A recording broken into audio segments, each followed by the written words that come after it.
Good morning. We are extremely pleased that you are here. It is good to come together for the purpose of co-creating. Do you agree? Yes. You're knowing what you are wanting? Yes. Yeah? You like desire? Yes. Yeah. Desire is what continues to call life forward, isn't it? Desire is produced from variety, yes? You sort of have to know what you don't want to know what you do want. So that variety, that contrast, is a good thing because it produces desire, yes? So you like desire? Yes. Even if what you are asking for has not come to manifestation, you still feel good about your desire. These are leading questions. Because when you are a person who has found a new desire and it still feels fresh and exciting to you because you haven't trampled it to death with doubt. In other words, you desire it. You feel like you did when you were a kid, when there was something that you wanted and you didn't feel defeated about it. You didn't feel uncertain about it. You didn't feel beaten down by it. Those are the way we want all of your desires to feel. And that's the way they can all feel. It's really the way they should feel to you, because when you want something, you have control over the other thoughts that you think around it. When you think, I would like this improvement in my life, whether it's a material object or more monetary experience or an improved relationship or a new relationship altogether, when you're asking for anything, as you're asking for it, I would like to have that. And then the thoughts that you also think around it also feel good to you. Thoughts such as, well, in perfect timing this is coming, or I'm getting ready for that and that is getting ready for me. Then thoughts about your desire like that feel good, and they hold you in a place of easy opening. They hold you in a place where your desires will flow easily to you. The circumstances and events will culminate in such ways that you will feel the steady unfolding of your desire. And a desire like that feels good, feels good, feels good, feels good, feels good, even before it is manifested. But if you have a desire, I would like that, but it isn't coming, and I've wanted that for a long time and it hasn't come for a long time, then those contrary thoughts to your desire don't feel good to you. And the reason they don't feel good to you is because you are focusing into existence contradictory vibration within yourself. So you're splitting your own energy. I want it, but I don't have it. I want it, but I don't have it. I want it, but I don't have it. And it doesn't take long before you don't even want to want it, because wanting it doesn't feel good to you. And when someone reminds you that you want this thing that you haven't figured out how to bring into your experience, it's annoying. And it's even more annoying when somebody else gets that thing you want. It makes you begin to believe in shortage when there isn't any. There's just personal deprivation of desire. That's all that exists.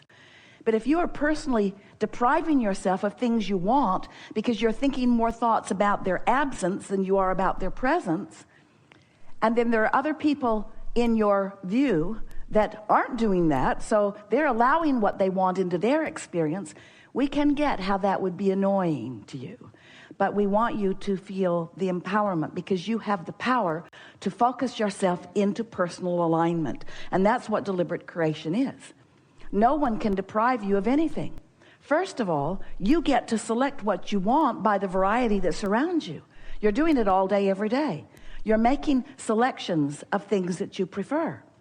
But most people, in nearly the moment that they make a new selection of something that they want, contradict it with their awareness that it doesn't yet exist as a manifested object in their experience.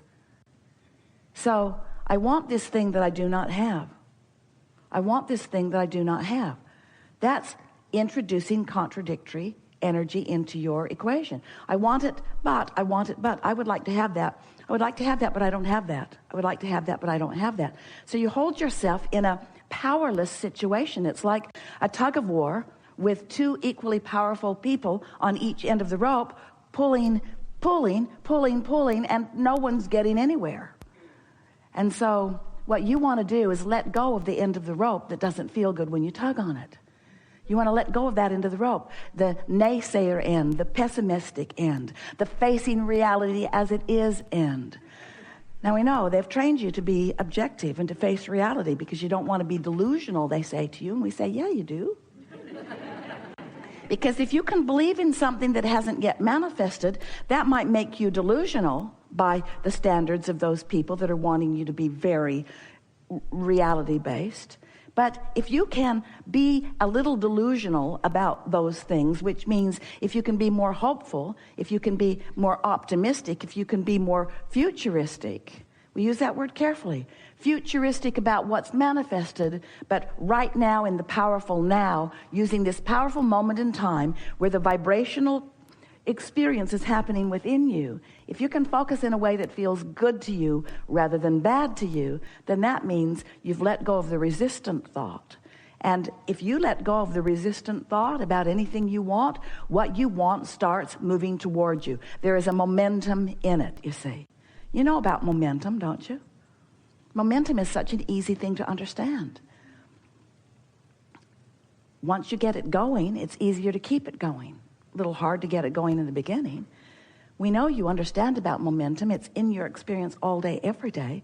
Every time Esther puts her heavier than it should be suitcase in the back of her Tahoe, she says, okay, I'm going to use momentum.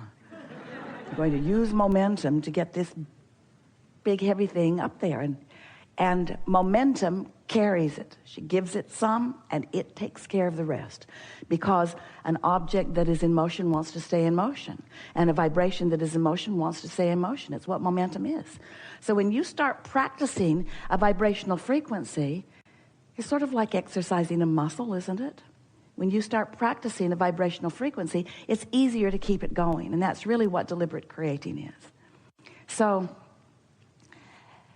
you are vibrational beings and mostly don't know it, which makes the beginning of a conversation with someone like us annoying, because if you are physically based, and you certainly are, we see your clumps on those chairs, and as you are physically based and as you are therefore action based, we understand why the early discussions about vibration feel odd to you.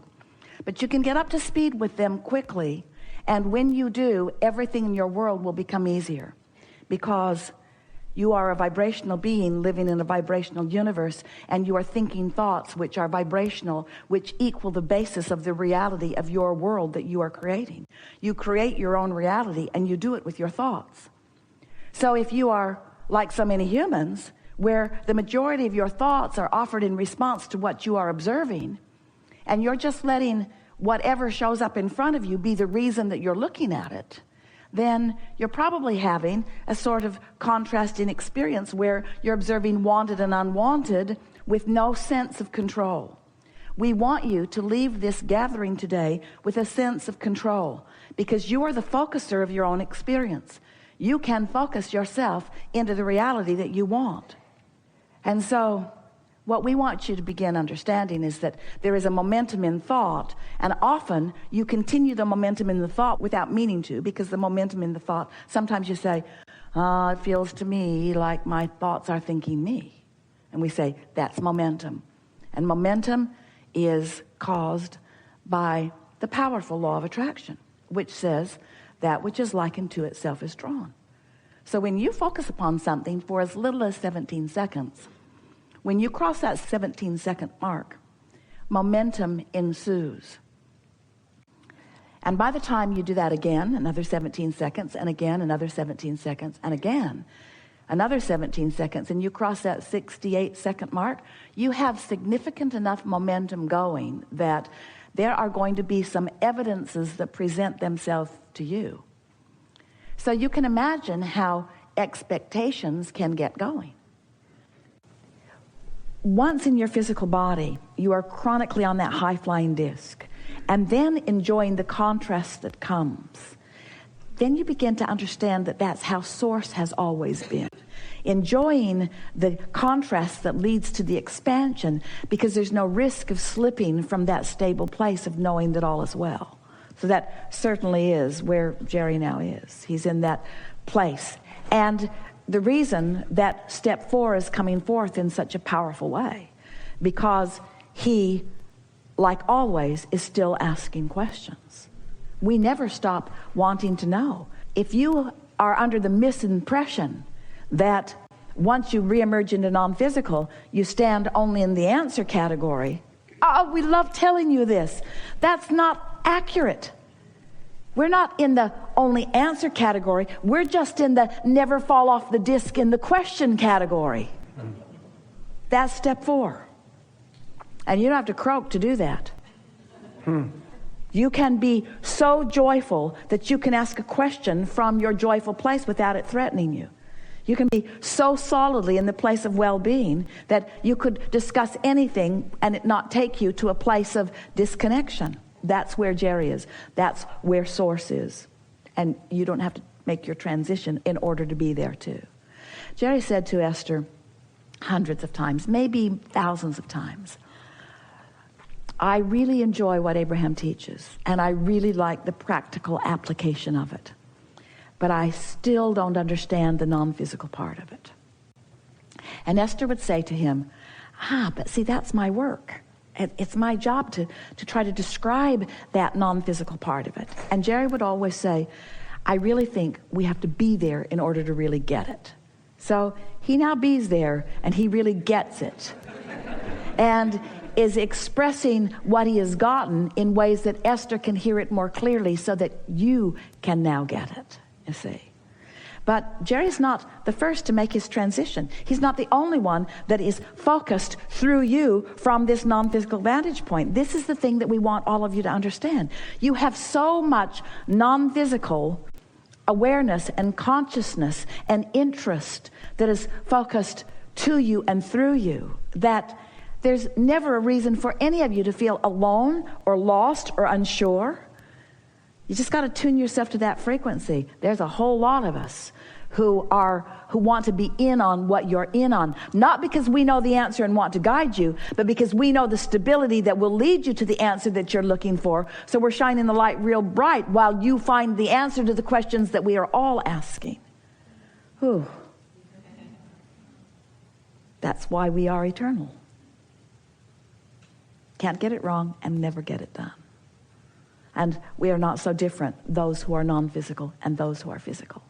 Biggest difference is that humans hang around far too long in step 1 and don't care enough about how you feel. Non-physical likes step 1 from the solid place of step 3 and cares infinitely how we feel. We've enjoyed this interaction. You are a wonderful group of consciousnesses. It's exhilarating to us to play with you, and it has been satisfying to us to feel your frequencies moving into alignment with who you really are steadily as a result of the conversations that we've had. It's our powerful desire that you not work hard at this, and that you just take as much of the simplicity from this conversation as you can today, and just practice a few things that have occurred to you that would be easy for you to practice, so that you can demonstrate to yourself the accuracy, the vibrational accuracy of these words. Words don't teach. It's only life experience that teaches.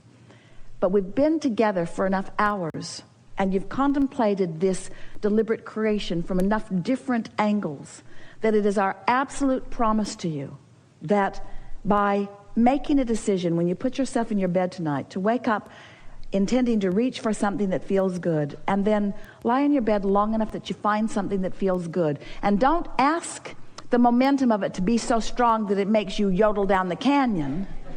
Just ask for it to be soft and in alignment, and trust that law of attraction will make it more day after day after day after day.